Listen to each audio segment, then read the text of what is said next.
Story time. My quote unquote copycats slash imposters slash identity thieves.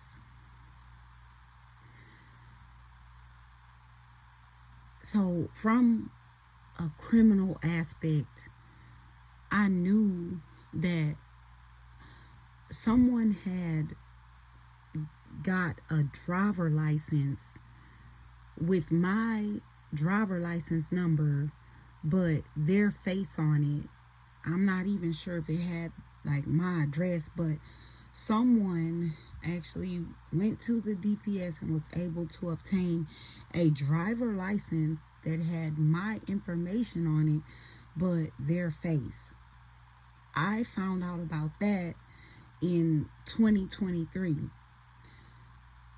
Like any normal person would think, I was just thinking identity theft, which is already bad in itself, until I started investigating this cult or coven and discovered multiple identity thieves or multiple people who were pretending to be me. Just from a criminal perspective, I just kept thinking, like, even if they are stealing my identity to commit fraud or crimes, there's no way that all of them could be one person.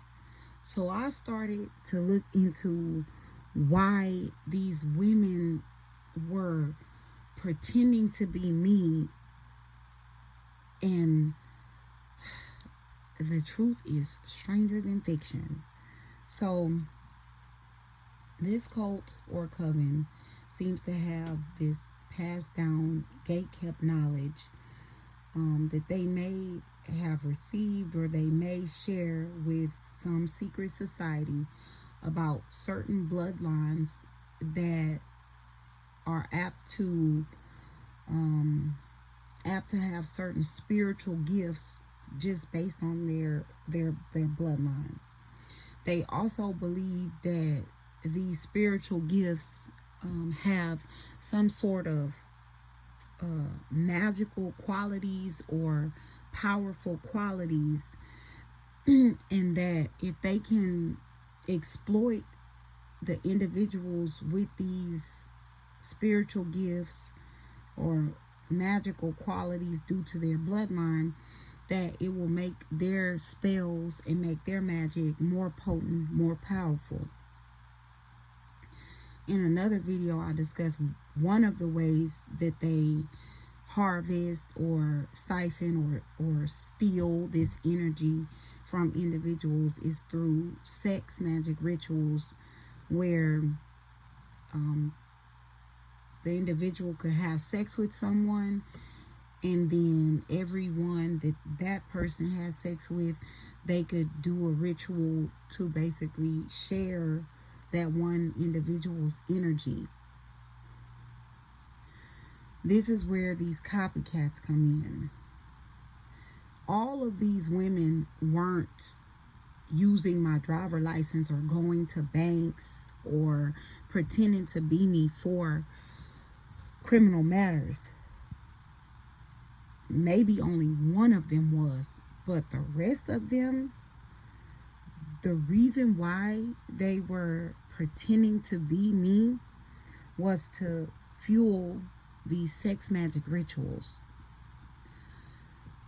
I have never participated in any of these rituals. I found out how these rituals work just by investigating. So how this ritual was supposed to work.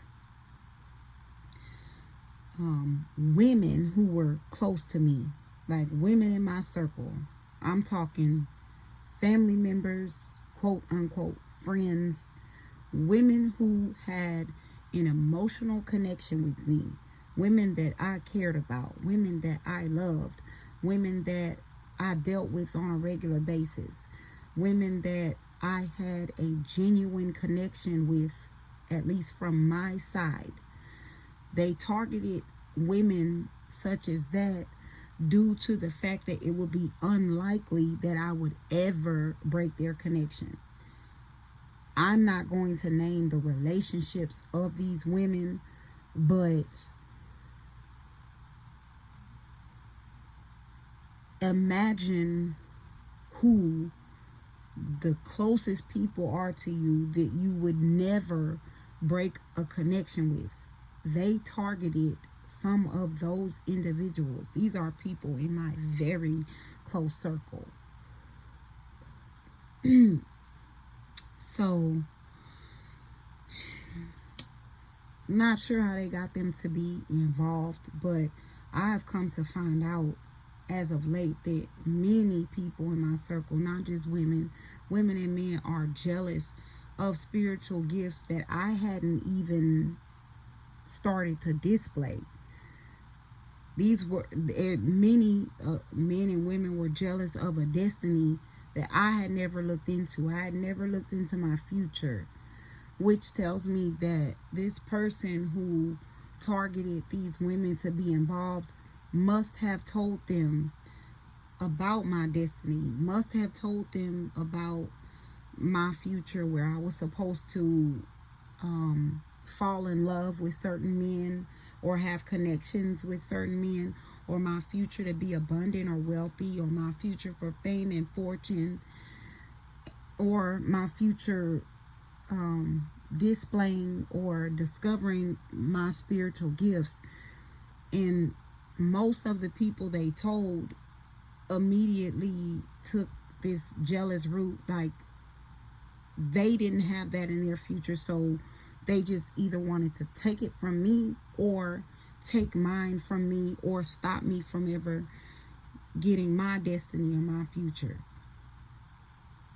So these are the women closest in my circle that find out something good's coming for me, and this person convinced them to help take it from me.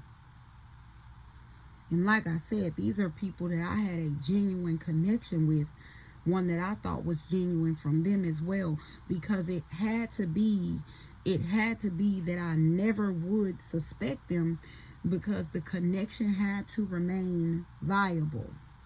So the way that this worked, the main male in this situation was someone that I had a relationship with, not in the sense of a monogamous relationship, but we had a connection.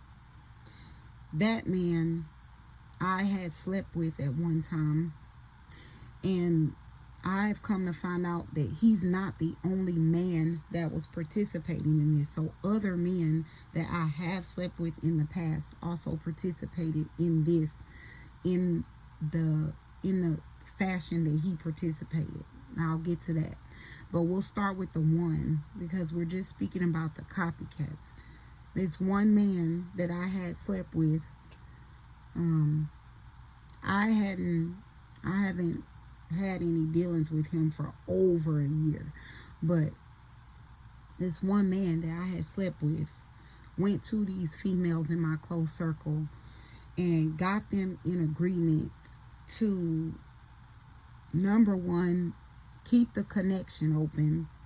Number two, report to him information that was going on in my life, so he could then use that to target me with his spell work, with his magic, with his hits, trying to kill me later.